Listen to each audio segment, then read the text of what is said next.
This is the last of the exercises of this routine, so take it to failure. And now we're ready to move on to, you guessed it, the standing easy barbell curl. Adding the easy bar to the standard barbell curl gives you a little more extension in your arms, which is useful for adding definition. Basically, you're going to do the same motion as a standing barbell curl. Stand with your feet shoulder width apart, toes pointing slightly out. Grasp the bar about shoulder width with a palms up grip, and with extended, relaxed arms, hold the bar in front of your thighs. Keeping your body erect, inhale slightly more than usual, and hold your breath as you curl the easy bar by flexing your elbows. Don't let your elbows move forward.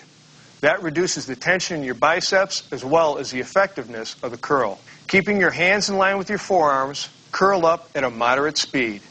Exhale at the top, then slowly lower the bar under control back to the starting position, stopping just short of full extension, and immediately begin your lift again.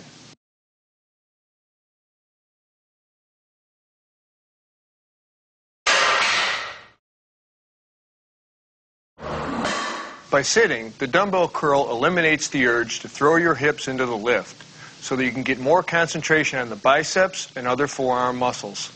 As always, strict form means greater effectiveness. That means no swinging, no jerking, no momentum. Just smooth, controlled, focused movements. Let's have a look. To start, straddle the end of the bench. Contract your lower back to hold yourself erect with normal spinal curvature. Hold a dumbbell in each hand with a neutral grip, palms facing your sides. Inhale slightly more than usual to stabilize your torso, and hold the breath as you raise the dumbbells by slowly bending your elbows. After the dumbbells pass your thighs, supinate or turn your wrists up so that your palms face up at the top of the movement. Pause briefly at the top, then exhale as you lower the dumbbells under control, pronating or turning your palms down until your arms are fully extended and your palms are facing each other. I'm sure you've noticed by now that one of the key messages of this training series is that strict control during lifting maximizes effectiveness as well as reduces the chances of injury. With the two-arm high cable curl, you especially want to do two things. First, keep your upper arms as motionless as possible, with movement only occurring at the elbow. Second, you want to keep your wrists firm and unflexed to prevent injury. Make sure your body is centered between the pulleys and that you are balanced.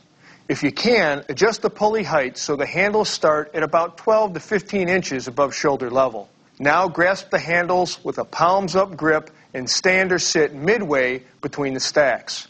If you're sitting, be sure to keep your feet planted firmly on the ground and your body weight planted in your hips. Take your starting position. See how his arms are slightly flexed out to his sides? They can be positioned level with the ground or just above. Now inhale and hold your breath as you bend your elbows, pulling the handles toward your head until your forearms are well past the vertical position.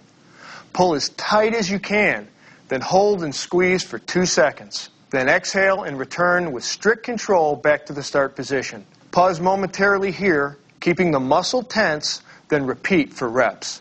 You know, this exercise has tons of benefits for bodybuilders and powerlifters, but it's also crucial in any kind of athletics that involve pulling or flexion at the elbow, such as climbing, pull-ups, gymnastics, basketball, tennis, martial arts, you name it, across the board. Just make sure you get the biomechanics right.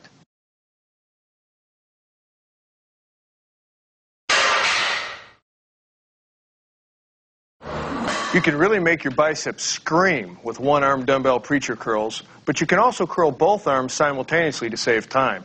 Either way, this is a fantastic exercise to isolate your biceps. Start by sitting on your preacher curl bench and lean slightly forward from your hips.